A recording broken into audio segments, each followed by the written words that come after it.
So the Niners, after that wretched game on Sunday night against the Indianapolis Colts, the Niners, get a little leeway to hopefully get a win against a struggling Bears team.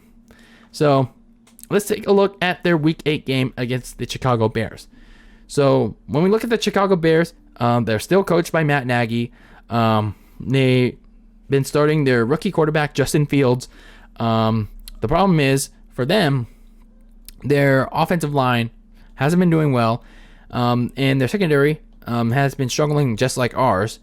And Matt Nagy, just like Kyle Shanahan, does a lot of conservative play calling, just like Kyle Shanahan. So this is pretty much a game tailor-made for both teams, and this is a chance for Kyle Shanahan to learn a thing or two, kind of get a master class from Matt Nagy to learn how to play some Bears football.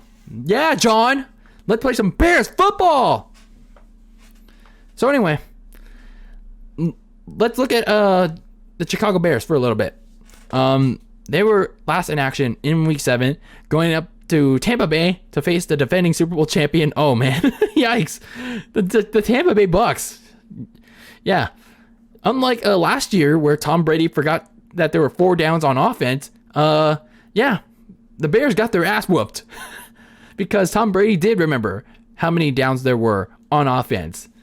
Because yeah, the offensive line failed to protect Justin Fields from that deadly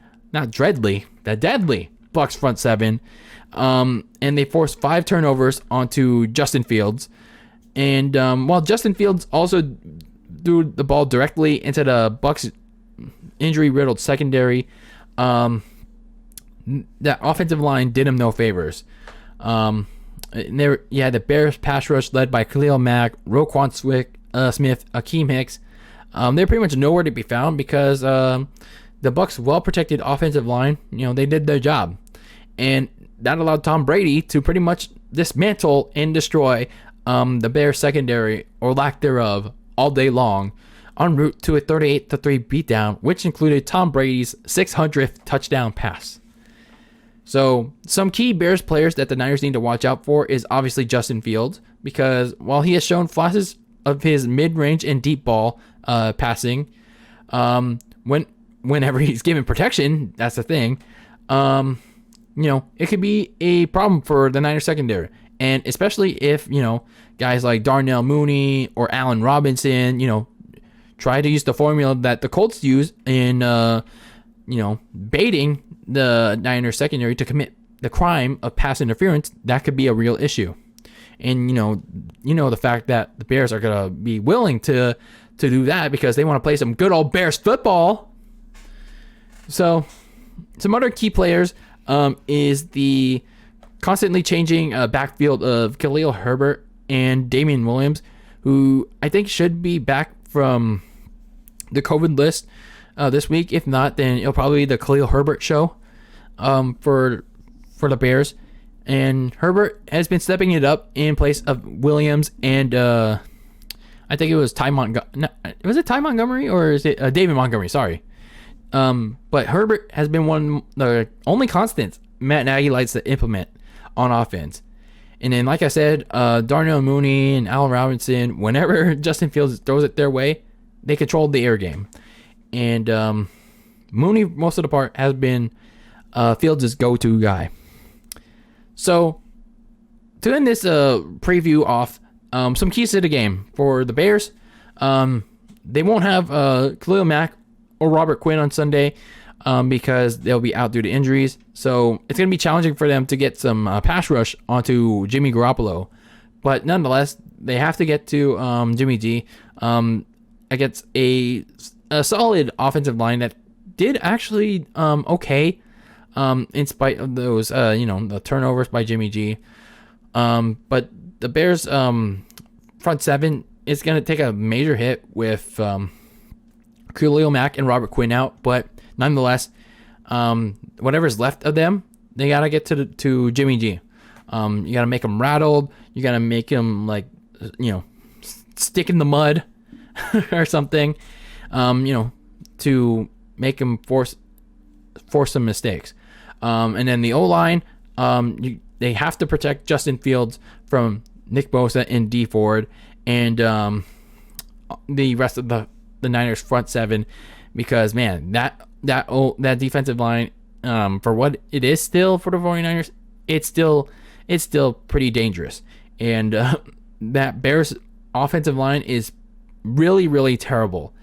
And Justin Fields, like, he can also run out of the pocket as well, but it's just like, man, how can he do any of that when his O-line is completely shit?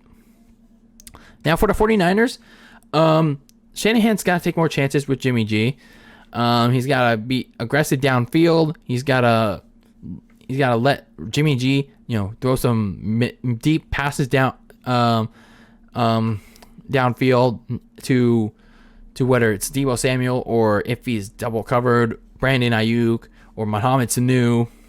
Just anything to get the offense more aggressive in the passing game. And the secondary obviously needs to make more adjustments because they kept committing the stupid pass interference penalties, and they kept going to officiating jail. And last but not least, the front seven got to generate pressure all game long against the Bears' terrible, terrible offensive line. It's going to rattle Justin Fields. It's going to pretty much knock him out of the game if he keeps taking all those sacks. It could also force, just like Jimmy G, it'll either force Justin Fields into either a sack or turnover situation, especially a turnover situation, because Justin Fields gets rattled into throwing interceptions. So the Niners have to win this game on Sunday if they don't want to have a total collapse in the halfway point in their season. So overall, they just got to win against a very, very bad Chicago team. Like, Justin Fields is their future, but without an offensive line or secondary, like, this is a game that the Niners can win. But will they? Will they? After last Sunday's embarrassment? We'll see. We will see. But anyway, that is it for this episode of Very Cold Lasagna.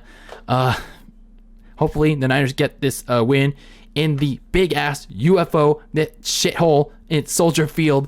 Hopefully they don't also play some Bears football. Hopefully they don't play Bears football on Sunday too.